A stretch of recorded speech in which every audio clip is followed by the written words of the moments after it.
The air in the courtroom is thin, brittle. It tastes like dust and old paper. My lawyer, Sarah, slides a manila folder across the polished table towards me. It's thin, unassuming. Inside, the documents.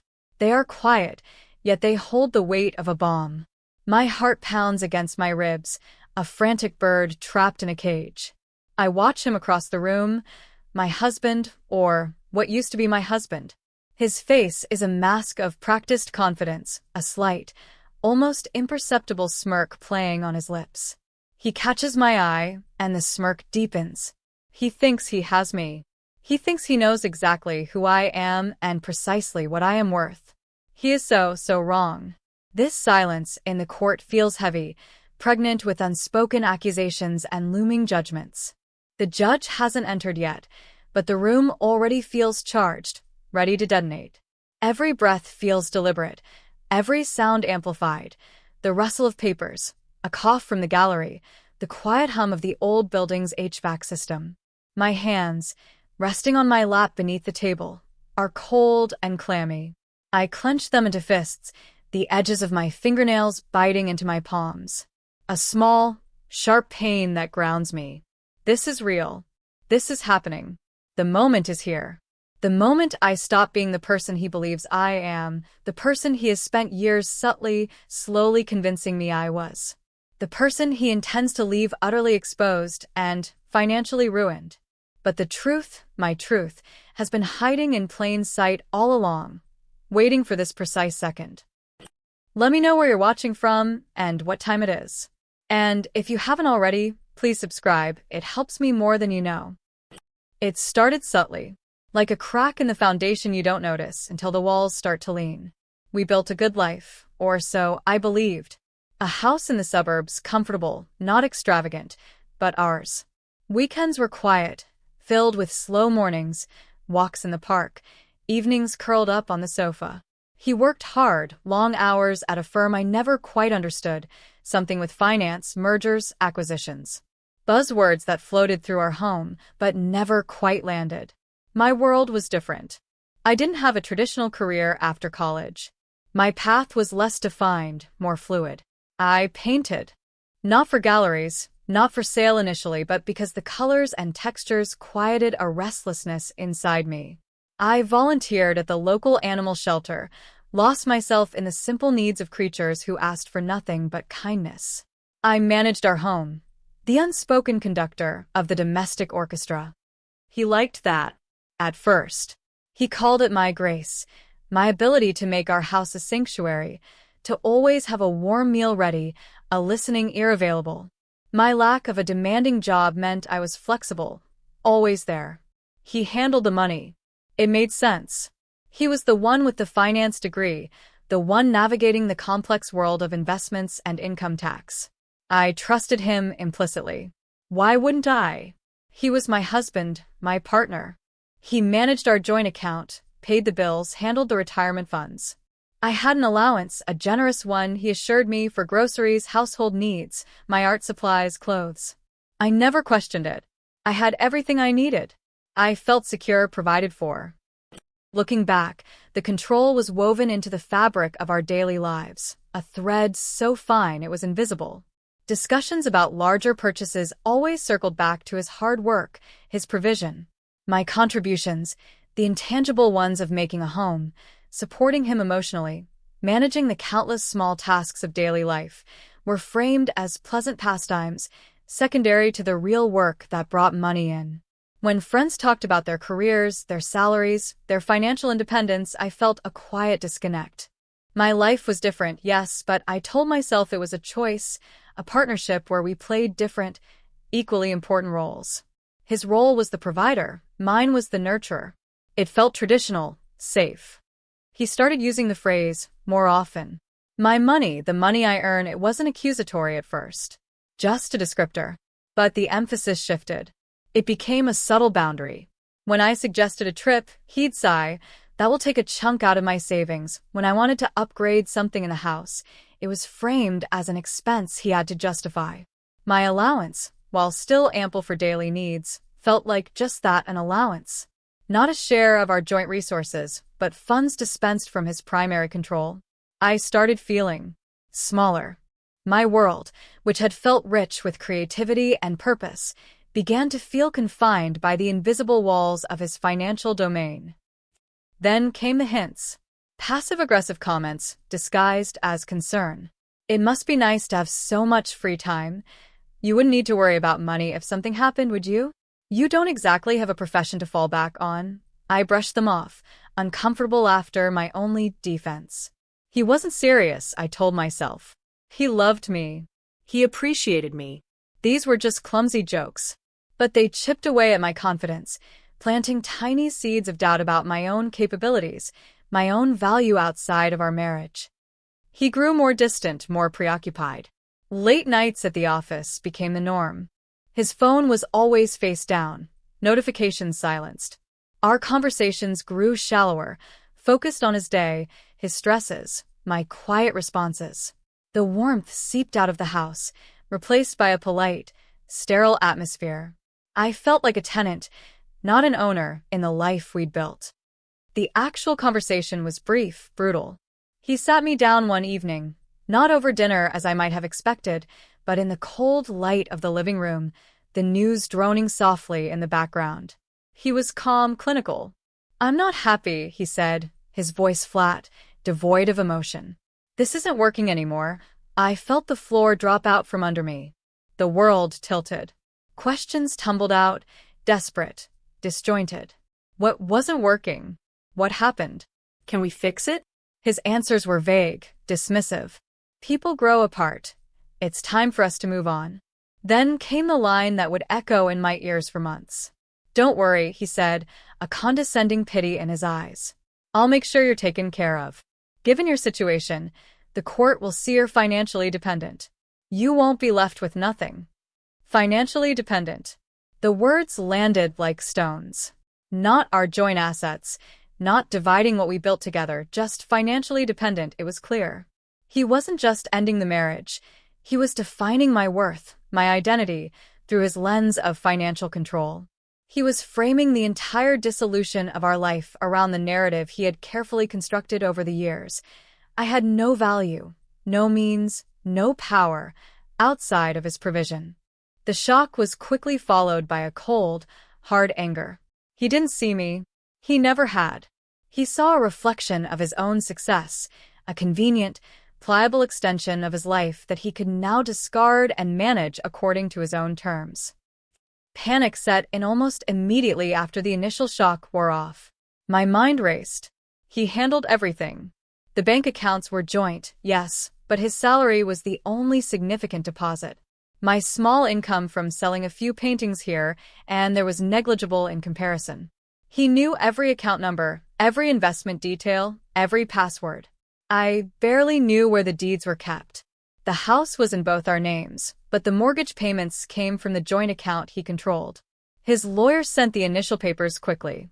They were thick, formal, filled with legal jargon I barely understood. But the key points were brutally clear: dissolution of marriage, proposed division of assets, and a significant section detailing my lack of significant income or assets, my reliance on husband's income, and therefore my status as a financially dependent spouse. The narrative he had spoken aloud was now stamped on official court documents. It felt humiliating, dehumanizing. I needed a lawyer. Fast. Finding one felt like navigating a minefield. I called a few names I found online.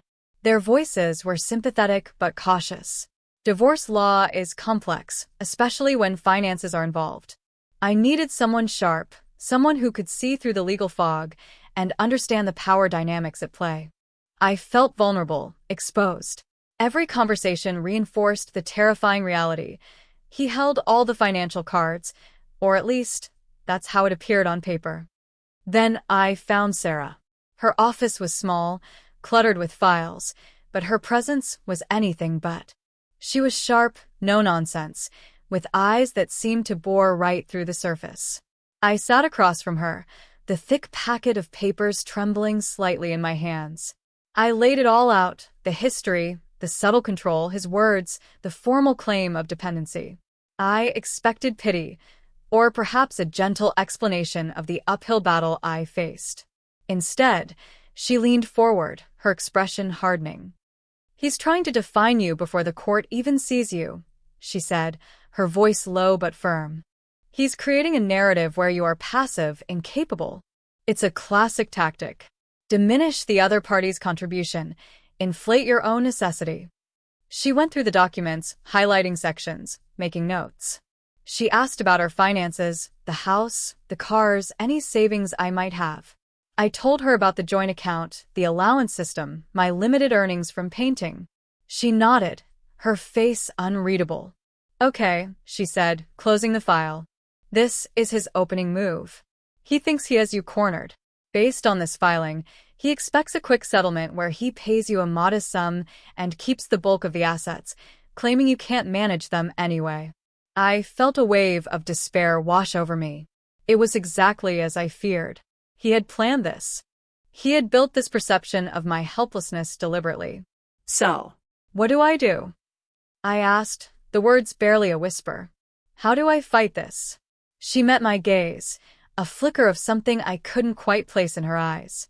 "You fight it," she said slowly, "by showing them who you really are. Not the person he wants the court to see. The person he clearly never bothered to understand." That conversation marked the true beginning of the struggle. It wasn't just about dividing assets anymore. It was about reclaiming my identity. Sarah immediately began the discovery process, requesting detailed financial records from him. This is where the legal dance began in earnest. His lawyers were obstructive, slow-walking everything. They produced piles of documents, overwhelming in their volume, but often incomplete or difficult to decipher. It felt like they were deliberately trying to bury us in paper, hoping we'd miss something, hoping I'd get frustrated and give up. Every interaction, every legal letter that arrived, felt like a fresh assault. His lawyers reiterated the dependency claim, painting a picture of me as a woman who lived a life of leisure while my hardworking husband provided everything. They requested information about my spending habits, my minuscule art earnings, even the details of my volunteer work, subtly implying it was a hobby, not a genuine contribution. The questions felt invasive, designed to make me feel small and irrelevant. I started to doubt myself. Had I been naive?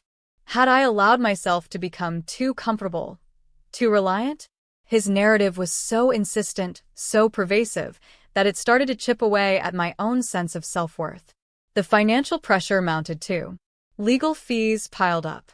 Sarah was reasonable, but divorce is expensive. My small personal savings, money I'd squirreled away from my allowance over the years, started to dwindle. I cut back everywhere, selling a few paintings I'd never intended to part with, forgoing small luxuries. It felt like a physical manifestation of his control, even now that he was leaving. He was still dictating my life through the financial constraints he had created. My early attempts to explain my value in the marriage felt weak against the onslaught of his financial data. I described managing the household, the emotional labor, the support I provided. Sarah patiently explained that while those things have immense personal value, the court primarily deals in tangible assets and income when determining financial dependency.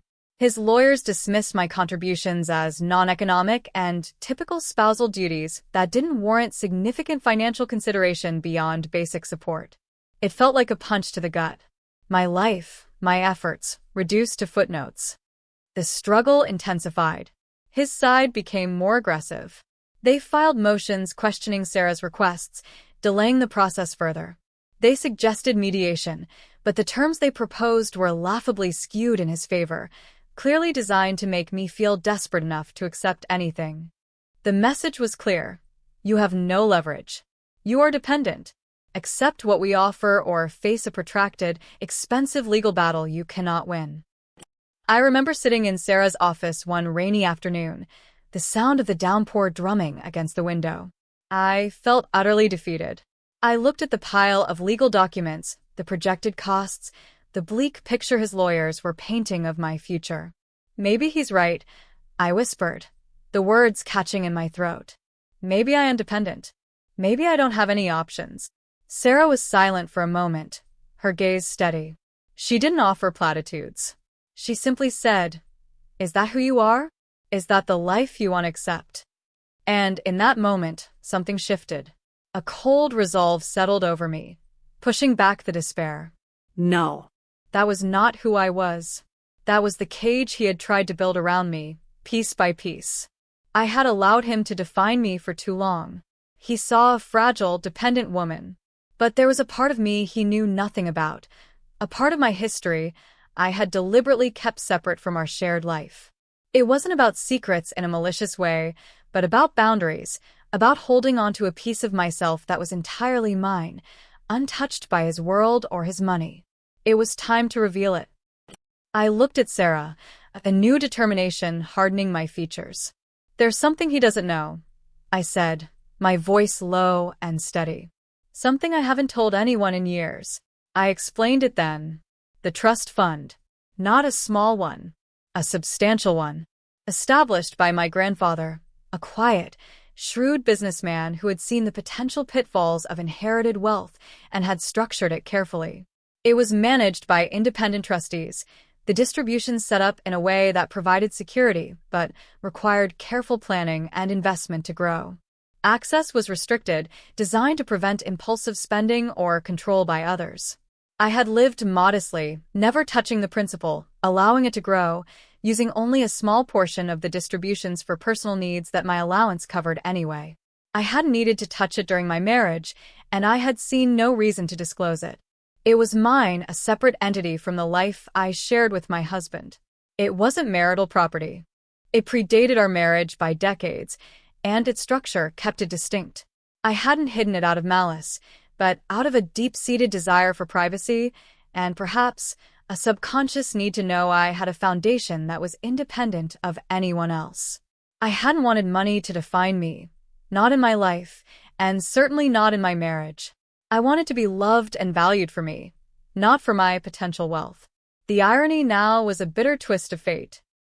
Sarah listened, her initial professional calm giving way to a flicker of surprise, then intense focus. When I finished, the silence in the room was different from the silence in the courtroom earlier. This silence was potent, strategic. He has no idea, I stated, not a question, but a fact.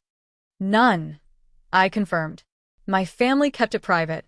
The trustees are bound by strict confidentiality. A slow smile spread across Sarah's face.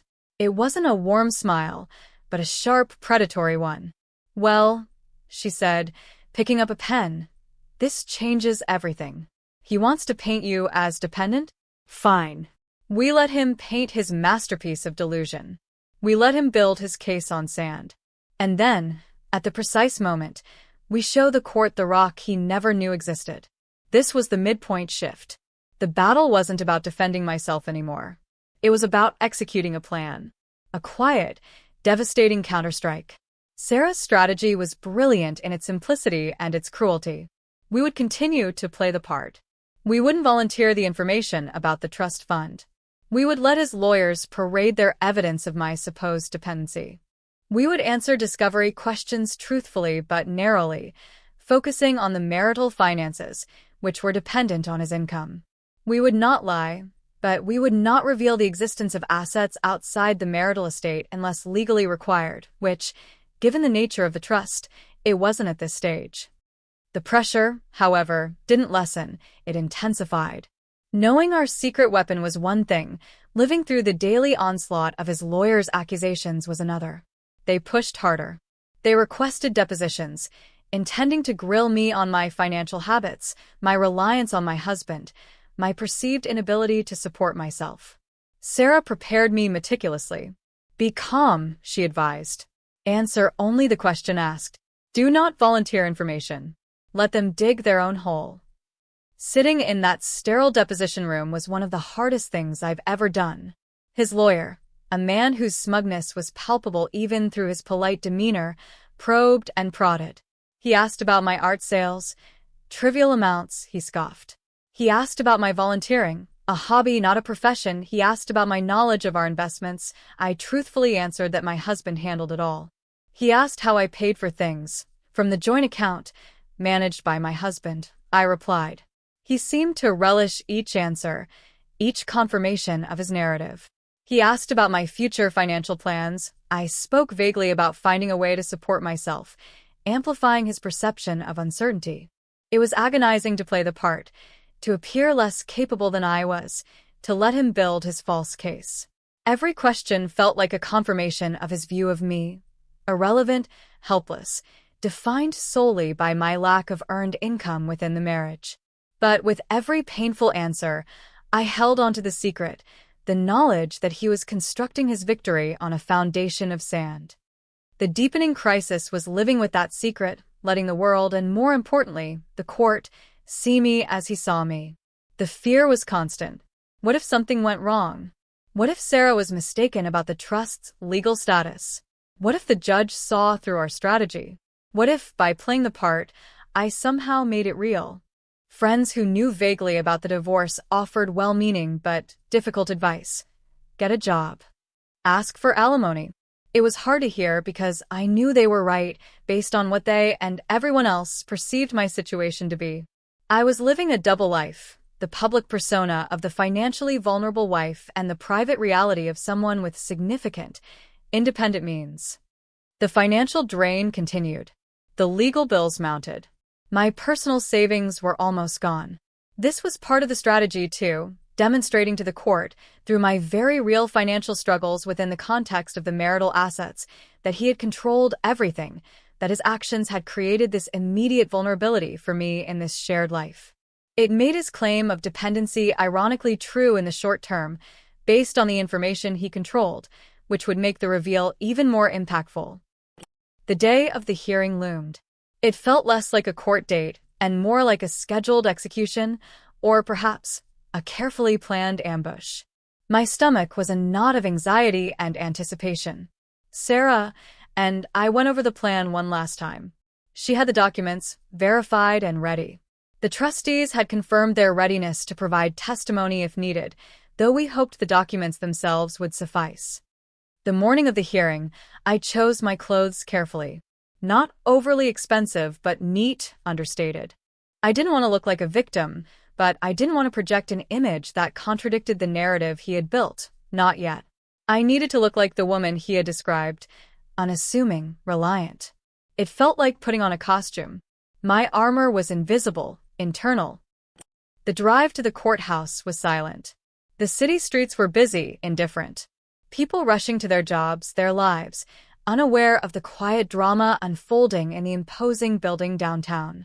I looked out the window, watching faces pass, each one a story I would never know. My own story, the one I was about to reveal, felt both deeply personal and strangely detached, like a plotline in a book I was reading. We arrived early. Sarah was calm, her movements deliberate. We found our table in the courtroom. It was smaller than I had imagined, surprisingly formal and yet slightly worn. The wood was old, the carpet thin. Sunlight streamed in through tall windows, illuminating dust motes dancing in the air. The bailiff was a stern-faced man who moved with quiet authority. He arrived with his lawyer a few minutes later. He looked confident, even triumphant. He saw me, and the practiced smirk appeared again. A silent message: I win. You lose. He settled at the table opposite ours, his lawyer already sifting through papers, a thick binder open before them. The waiting felt endless. The judge's chamber's door remained closed. The air grew colder. I focused on my breathing, trying to slow the frantic rhythm of my heart. This was it, the turning point. Everything I had endured over the past months, the fear, the humiliation, the strategic silence, it all led to this moment. The decision was made. The plan was in motion. Now it was just a matter of waiting for the right second to strike. The judge entered. A woman with kind eyes but a formidable presence. We all stood. Be seated, she said, her voice clear and authoritative. The proceedings began. His lawyer went first. He was smooth, articulate. He laid out their case with precision, presenting financial statements, tax returns, bank records. He highlighted the disparity in income, the fact that my husband's salary was the sole source of funds in the joint accounts. He referenced my deposition testimony, emphasizing my limited earnings and lack of involvement in financial management. He spoke of my reliance on my husband's income, my lack of independent means, my financial dependency, as a clear and undeniable fact. He painted the picture of a traditional marriage where one spouse provided financially and the other managed the home, arguing that while valuable, the latter did not create financial independence upon divorce. It was a compelling case, built entirely on the financial records of the marriage. He then called my husband to the stand. He testified confidently, calmly. He spoke of his hard work, the hours he put in, the financial security he had provided. He spoke, with what sounded like genuine concern, about my inability to manage finances, my lack of understanding of investments, my need for guidance and support. He carefully avoided sounding cruel, instead adopting a tone of benevolent protector, suggesting that any settlement needed to take into account my limited capabilities and ensure I wouldn't squander what I received. He looked at the judge, earnest and seemingly reasonable. He even managed a few words about hoping I would be okay in the future, a performance of concern that turned my stomach. He truly believed his own narrative. He believed I was helpless. He believed he was winning. As he spoke, I felt a strange sense of detachment. This wasn't about me. Not the real me. This was about the character he had invented, the one he was presenting to the court. The dependency narrative was so strong, so complete, that for a moment, even I could almost see the woman they described, passive, clueless about money, utterly reliant. It was a ghost of me, conjured by his need for control and his desire for a favorable financial outcome. Sarah's cross-examination was brief, but effective. She didn't challenge his income or his work hours. She focused on his control. Who managed the joint checking account? He did. Who paid the bills? He did. Who handled the investments? He did. Did your wife have access to funds beyond the allowance you provided from that account? No, not. Readily, she got him to admit that I had limited access to account details online, that he primarily handled all interactions with the bank and financial advisors. She wasn't trying to dismantle his income claim, but to highlight the structure of control he had imposed. This reinforced the picture of dependency, making his impending surprise all the more devastating. Then it was our turn. Sarah rose, calm and collected. She didn't call me to the stand immediately. Instead, she addressed the judge. "Your Honor," she began, her voice clear and resonant, cutting through the courtroom air. "Counsel for the petitioner has presented a compelling case outlining my client's financial situation within the context of the marital estate. They have argued strenuously that she is financially dependent, relying solely on her husband's income and assets acquired during the marriage." She paused, looking directly at the judge. My husband watched her, his expression still one of confident expectation. His lawyer seemed bored, already anticipating their victory. "However, Your Honor," Sarah continued, her voice gaining a quiet power, "that presentation, while accurate in detailing the marital finances, is incomplete. It tells only a fraction of my client's true financial standing.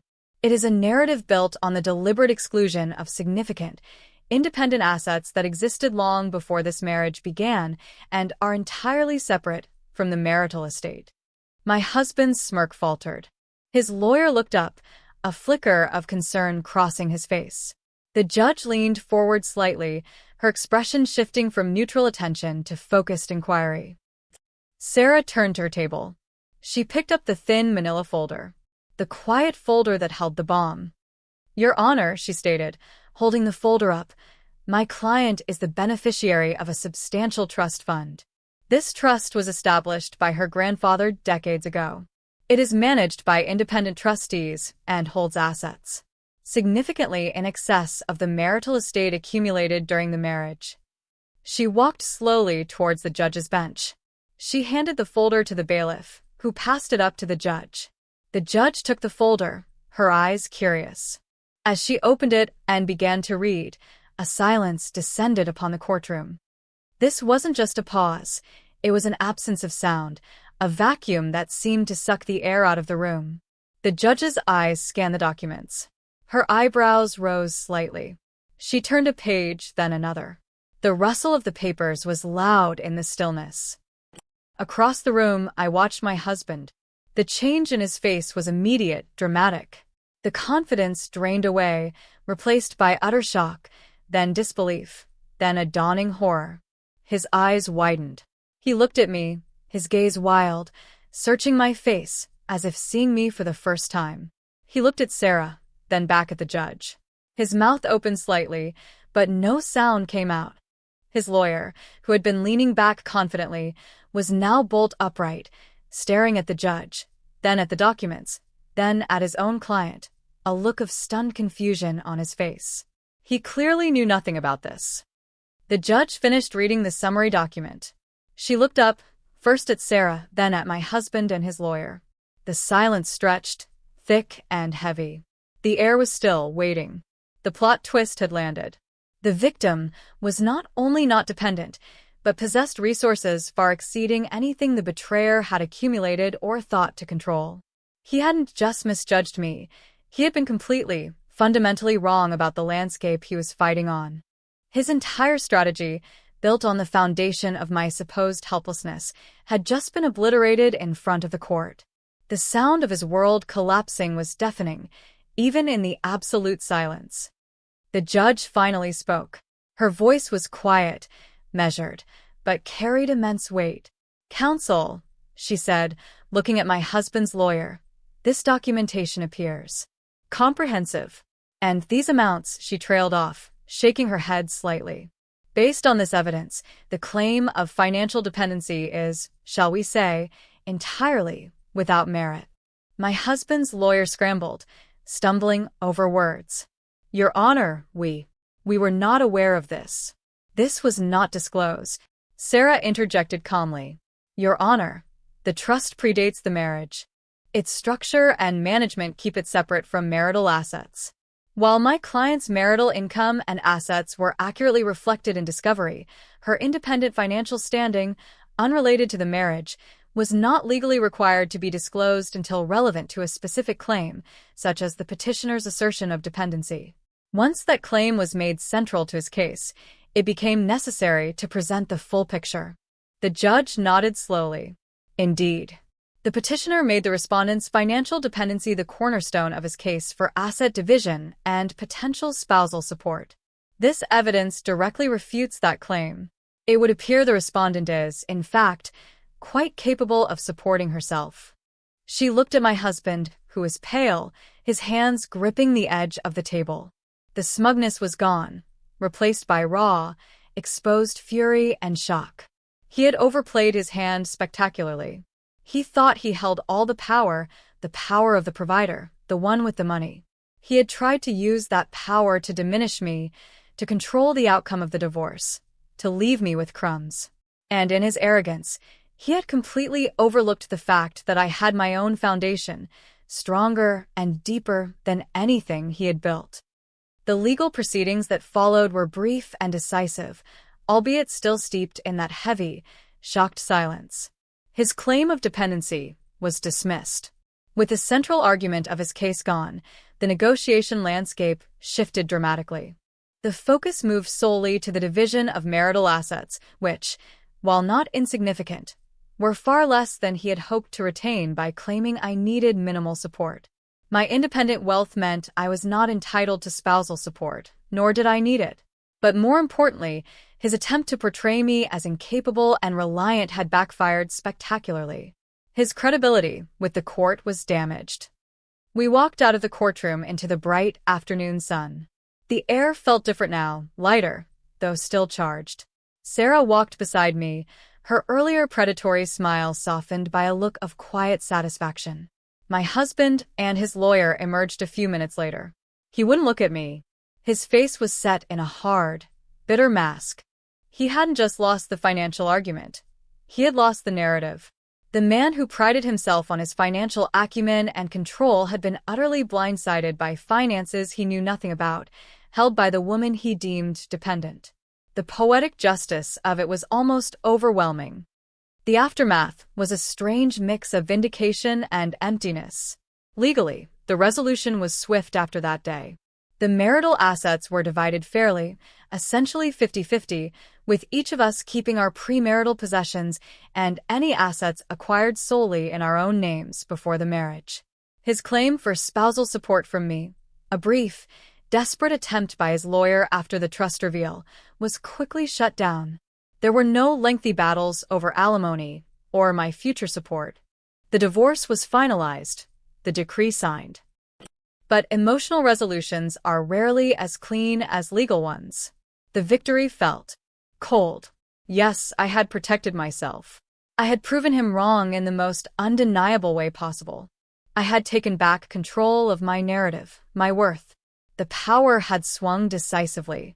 He had tried to strip me bare, to leave me vulnerable, and I had revealed that I was clothed in armor he never saw, armed with resources he never knew existed.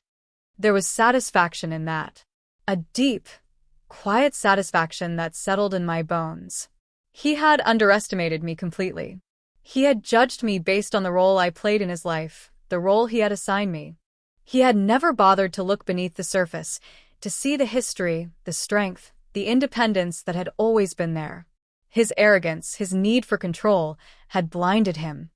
But beneath the satisfaction lay a profound sadness. The end of a marriage is a loss, even a bad marriage. It was the loss of a future I had imagined, the painful realization that the man I had loved and trusted was capable of such calculated cruelty. The dependency he claimed wasn't just a legal tactic, it was how he genuinely saw me, or how he needed to see me to feel powerful. That realization stung more than any legal document. Moving forward felt like stepping onto unfamiliar ground, even with the solid financial footing the trust provided. The money didn't solve the emotional wreckage, but it provided a crucial buffer, the freedom to heal on my own terms. I didn't have to scramble for a job out of desperation. I could take my time, rediscover my passions, rebuild my life without the constant, nagging fear of financial insecurity that he had tried to impose. The experience changed me. It taught me that appearances can be deceiving, that even the people closest to you can harbor secret resentments or build false narratives about who you are. It taught me the importance of maintaining a core sense of self, a part of you that is not defined by a relationship, a job, or anyone else's perception. It taught me that privacy is not the same as secrecy, and that sometimes the quiet strength you hold within is the most powerful weapon you possess. I started painting again, with a new intensity, a new depth of color and emotion. My canvases became places where I processed the betrayal, the anger, the slow bloom of regaining my own power. I volunteered more at the shelter, finding solace in the uncomplicated affection of animals who judge only by kindness. I started exploring new interests, taking classes, traveling simply because I could. The trust fund was not a weapon I had ever intended to wield. It was meant to be a quiet safeguard, a foundation for my life. But in the face of his attempt to erase my independence and claim me as dependent, it became the undeniable proof of his delusion and my inherent strength. He sought to define me by his money, but in the end, my own resources became the instrument of his undoing. The court fell silent that day, shocked by the unexpected truth.